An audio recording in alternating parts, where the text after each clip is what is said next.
Imagine you have $2 million in your portfolio and you're completely burned out at work. You're probably asking yourself when you can retire and how much you can spend once you do. That's the exact situation Michael and Stacy find themselves in today.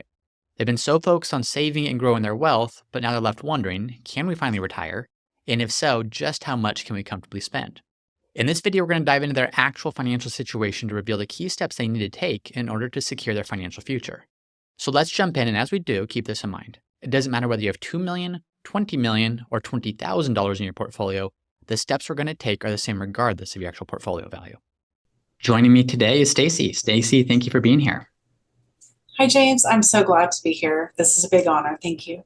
I'm glad you're here too. You were sharing that you're very ready for retirement. It sounds like, from the standpoint of you're 54 years old, you're young, you have your health, but you're feeling kind of burned out. You're feeling pretty ready for that next season. Do you mind elaborating on that a bit more?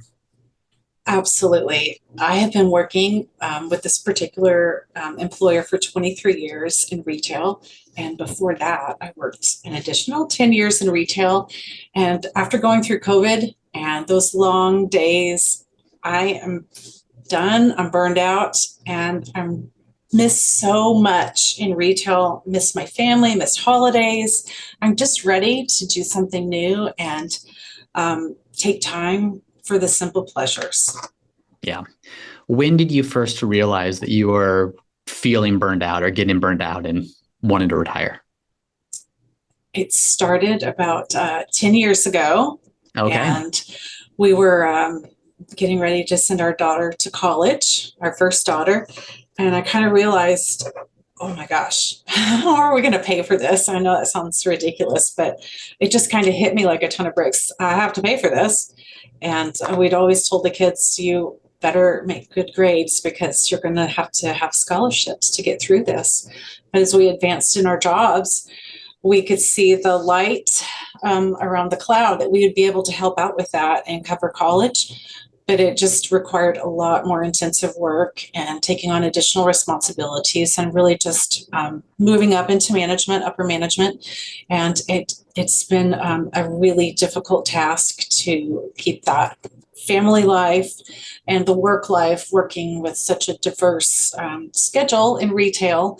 And it's just really taken a toll. And as the days and weeks and years would go on, I just really wanted to get more goal oriented as I could see that coming up in the future. And at some point I started counting the days. Yeah. And how many more days do we have? As of this recording, how many more days do we have?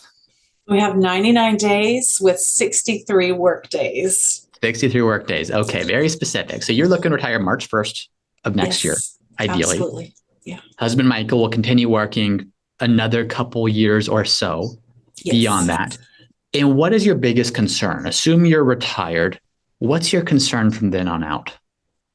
The biggest concern is that we want to live a simple but comfortable life without fear of running out of money. I'm not afraid to tap into that principle, but I want to make sure that it's there to last through our entire retirement, that we don't want to be a burden on anyone else, but we do want to have some fun and just really, we have a great bucket list and we want to try to do some things outside the box without that fear of really pinching pennies and we don't want to sit in the recliner the rest of our lives and say what we could have done. We want to get out there and do it, but not have that fear of ending up a burden to our kids. Right. Or otherwise. Absolutely. Well, let's take a look at your situation here. And one thing that struck me, Stacy, is even in prepping for this, you mentioned that you and your husband, you feel as if you got a fairly late start on saving and investing. Is that right? Absolutely. I literally didn't start saving with a big shovel until 2017. So I was 47 when I really got started. That shovel, you either did really well in your investments or it was a pretty big shovel because, and I mean this respectfully, but for relative to income, you have a healthy income. It's not an enormous income, but you and Michael have done really well, I would say, relative to what you have. What is that due to? Is that heavy savings? Did you do well on a specific investment? I haven't given myself a raise since 2010. as far as what I net after my paycheck. So we've really been frugal, and I literally have not. We've got raises and bonuses and things like that, and I haven't allowed any of that to come into our lifestyle. We've used that extra money, all of the money that are raises that goes straight into our 401k, and then all of the other money we've used to pay for our kids' college. We paid for all of their college and housing and expenses to give them a great start in life, which is something that my husband and I did not have. Wow. Well, I want to circle back to that. Just for some context, income today, salary and bonus, about 120,000. Michael's part-time salary and bonus today, about 54,000. So a healthy income, certainly. But what you're saying is you're living on a very small portion of that, and you've done a lot of saving to these accounts to grow these, to prepare for the day. Was it 99 days out, 91 days out? Remind me what the date is. 93. 93 days out. Okay. 93 days out from now. And so what we want to see, Stacy, is to jump ahead a little bit. You're retiring fairly young. You're 54 years old today. You'll be 54 when you retire. And so when you look at what you want to spend in retirement, there's always this question of what's that going to do to our principal? What's that going to do to our portfolio? If we're taking a very, very, very small portion of our portfolio theoretically could last forever. If we're taking too big of a portion from our portfolio, that portfolio has a limited lifespan and at some point is going to be drawn down. And so as we're looking at this is the starting portfolio. Obviously, this is today. This can fluctuate over the coming months before you retire.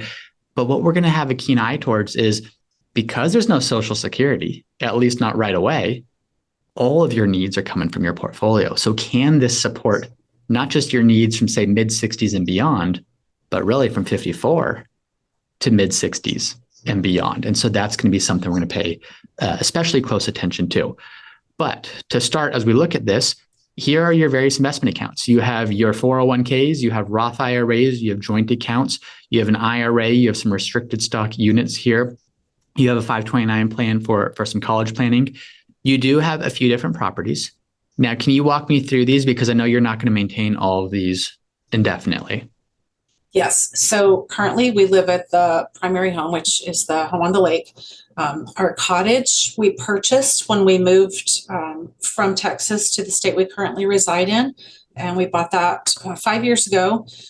During COVID, we bought the house with trying to be frugal and mindset that we would retire there. It's a single story. It's a very small space, cozy. It's great.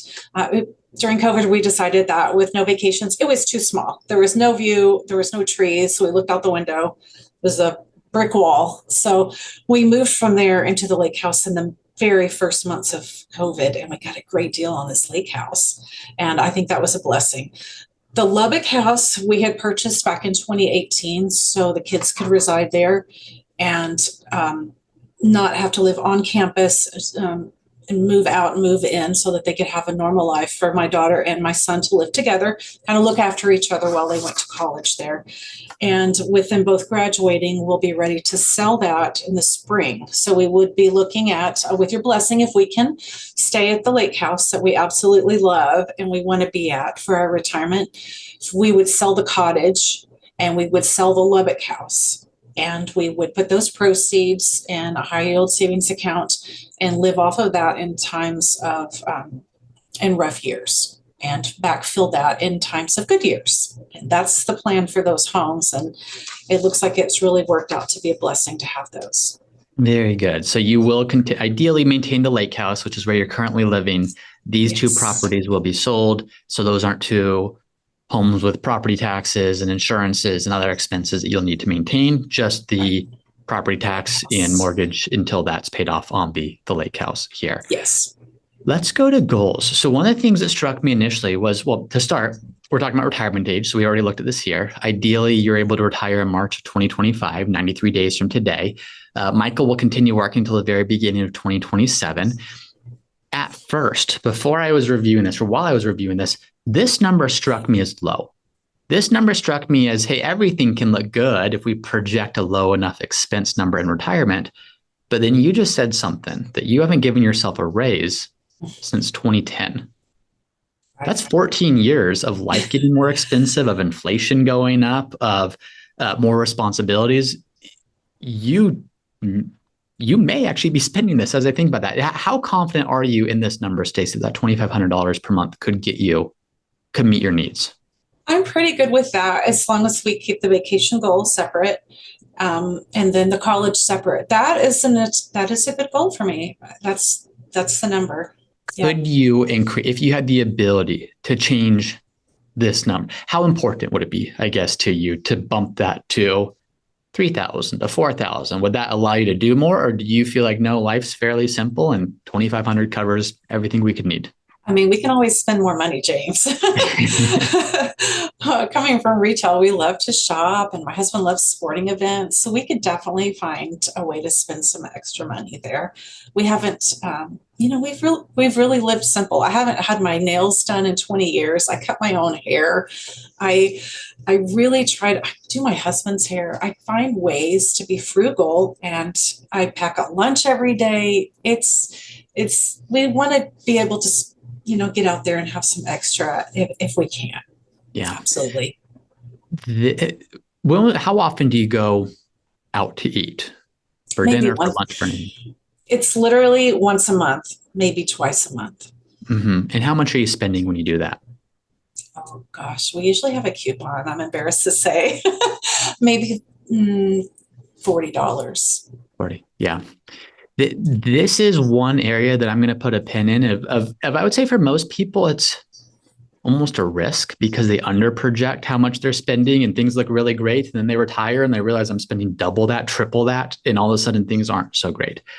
I don't know that this is a risk so much in your plan because it sounds like you've lived that. It's more of an opportunity as I see it to say, how do we make sure that you're not just retiring and, to use your terms, couponing anytime we go out and cutting our own hair, but can we actually live a little? Can we, live simply, but can we do some things that are going to enhance our quality of life because you've put yourself in a position to do so?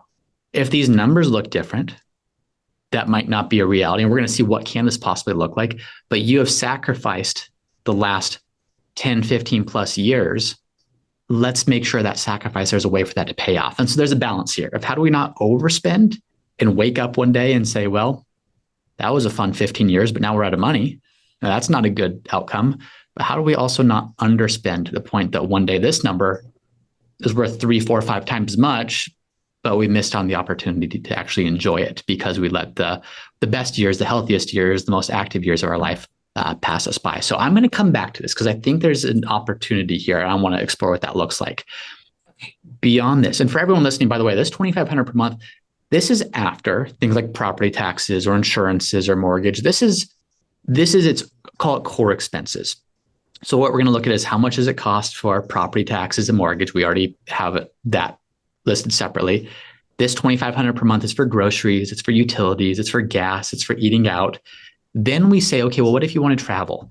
You shared with me that the first thing we're looking at is what if you spend $12,000 every other year?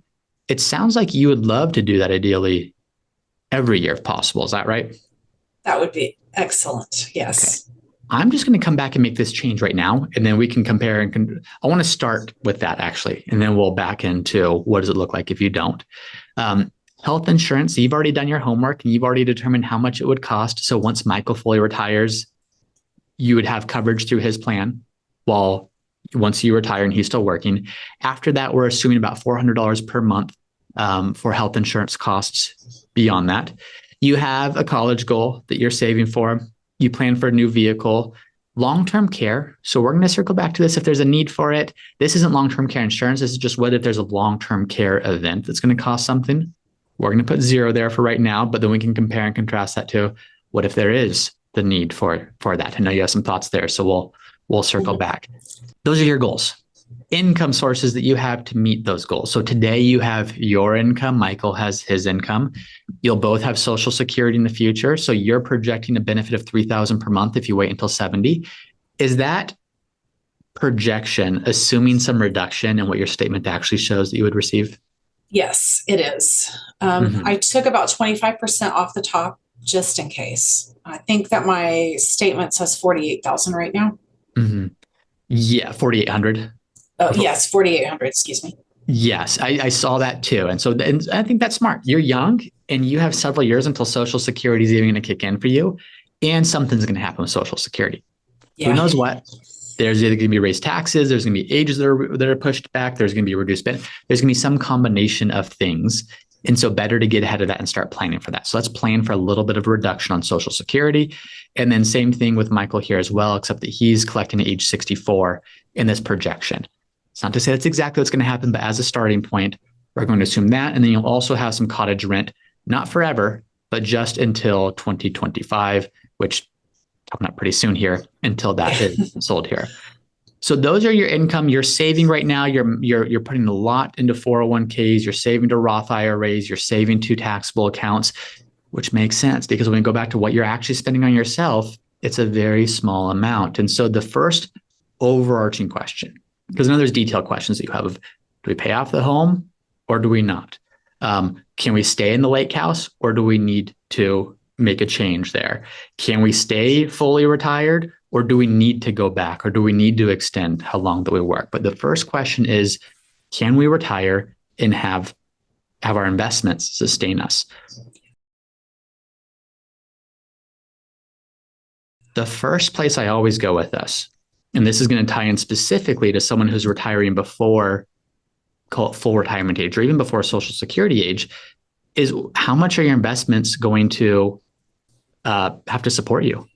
How much is coming in from these investments? And what you can start to see here is these are the amounts year by year. So if we look at your income, Michael will have a little bit of income or he will have full income in 2026. That goes away, of course, in 2027. So there's some income. You don't have other outside income coming in for about a decade until Social Security kicks in for Michael. Social Security kicks in for Michael at age 64. It doesn't kick in for you until age 70. And you don't have a full year's benefit until 2041 with Social Security. So there's some gaps, you could call it, between income coming in from salary until Social Security is kicking in. During those gap years, you still have expenses, of course. You still have your expenses, which are your basic living expenses.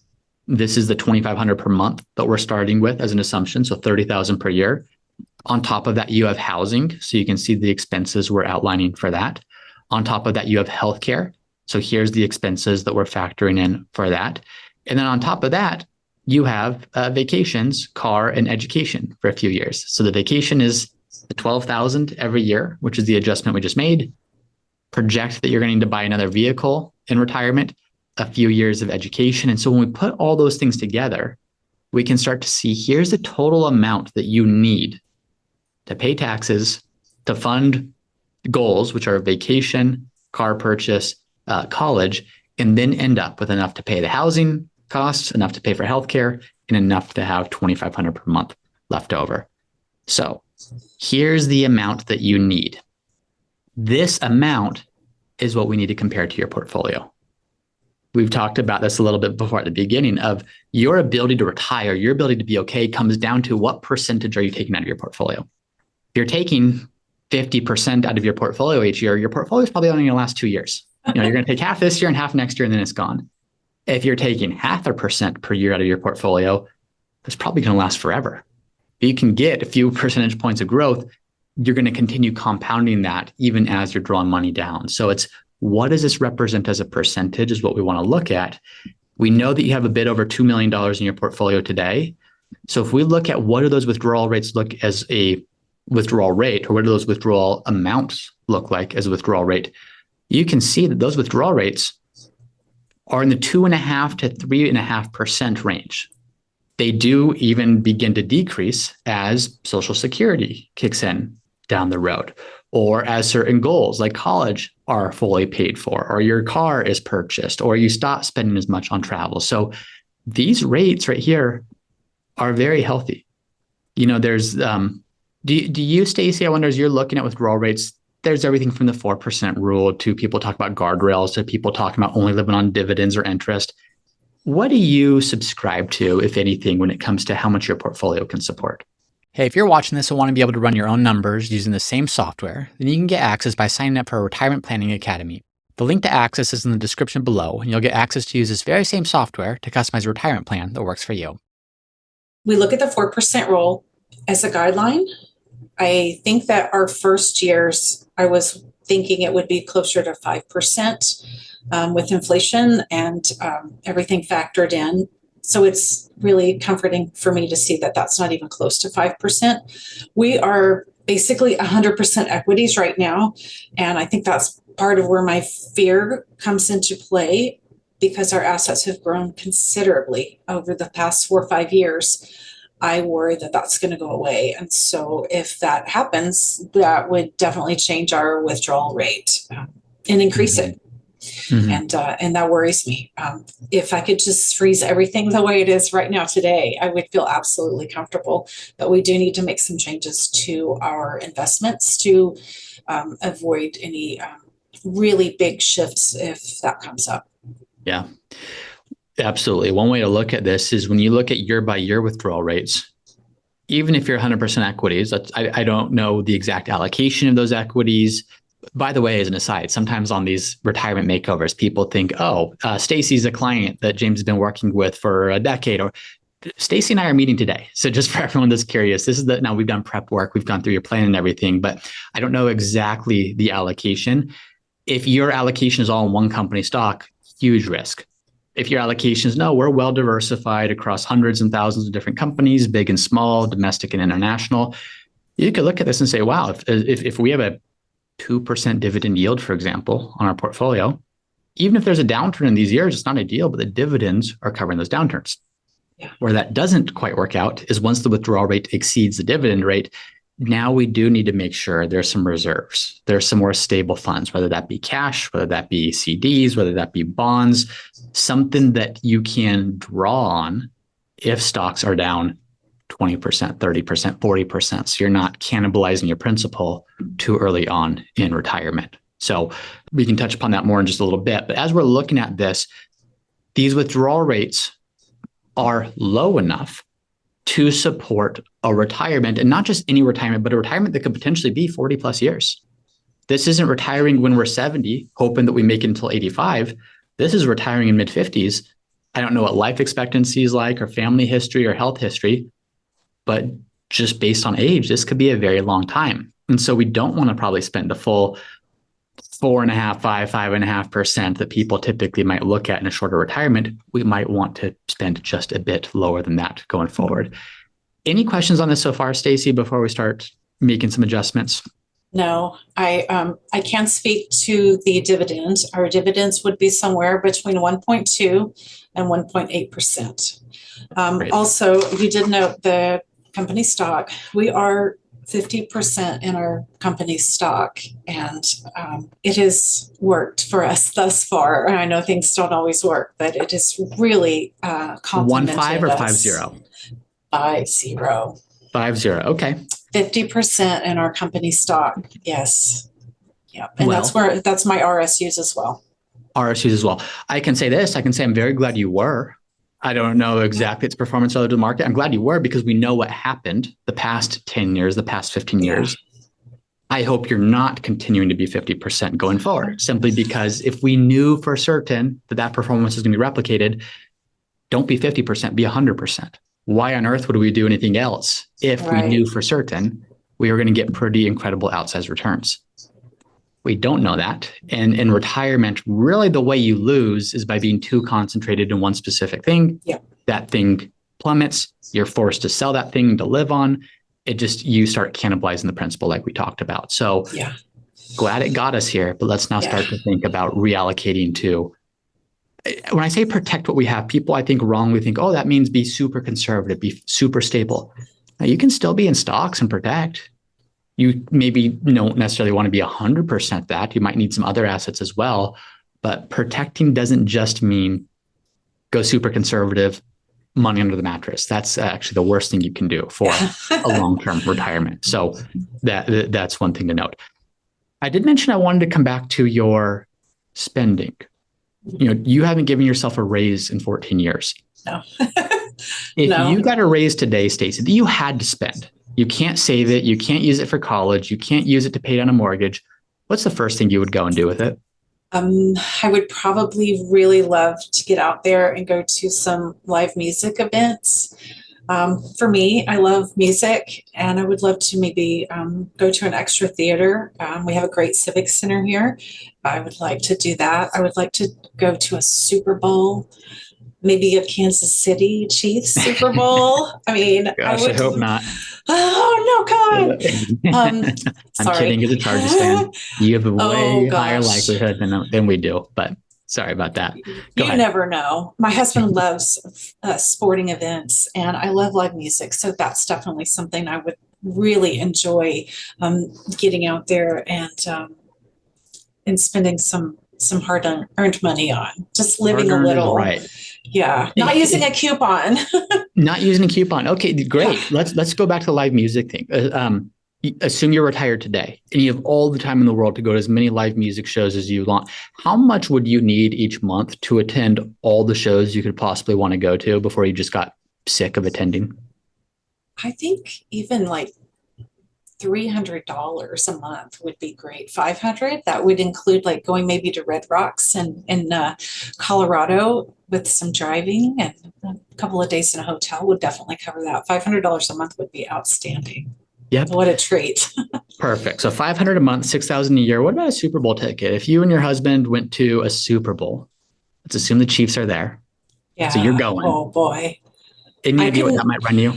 I couldn't even tell you. It would probably be expensive. I would say maybe, I don't know. I'm gonna guess and say maybe $10,000. 10,000. Okay. Let's do this. Let's say, okay, for one, we're going to bump up your 2,500 a month to 3,000. What that is an extra $500 a month. If you want to spend that on live music, if you want to go to Red Rocks, if you want to do whatever, that $500 is extra. You're not having to worry about coupons. You're not having to worry about, can you go do this? Starting with that, what would your plan look like if we looked at this? Because by the way, and I skipped over this, here's your assets today. Those are just going to continue to grow and grow and grow and grow because, and now I do need to be careful to say, this is not a guarantee.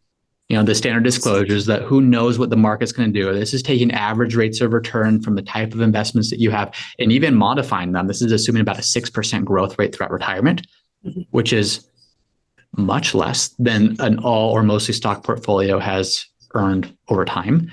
Rather be more conservative in some of these initial projections than too aggressive. Right. Even if you spend that extra $500 a month, yes, that's a lot fewer dollars at the end of the day. Your probability of success is still pretty darn high, which means in no market environment, historically speaking, would you have run out of money. That doesn't mean there could not be a market environment where you do. And that's the importance of continuing to monitor this and being smart about this. And if things are going this way, okay, do you maybe skip Red Rocks for a few months or do you skip something? But the likelihood of that is very low, just given the fact that your portfolio base, which I want to reemphasize this fact that you've built that. Yes, you got some, call it luck with regards to the returns of employer stock, but not giving yourself a raise over a decade and a half and really prioritizing this has put you in this position that you don't need to worry about doing those things going forward. Super Bowl tickets, $10,000 a year. No idea if that's how much it costs or not. Let's just use that number though. That's about another $800 a month, more or less. What if you went to a Super Bowl every year for the rest of your life? So that's $3,000. I know that's absurd and you're never going to do it. But what if? Just seeing what could this do for you?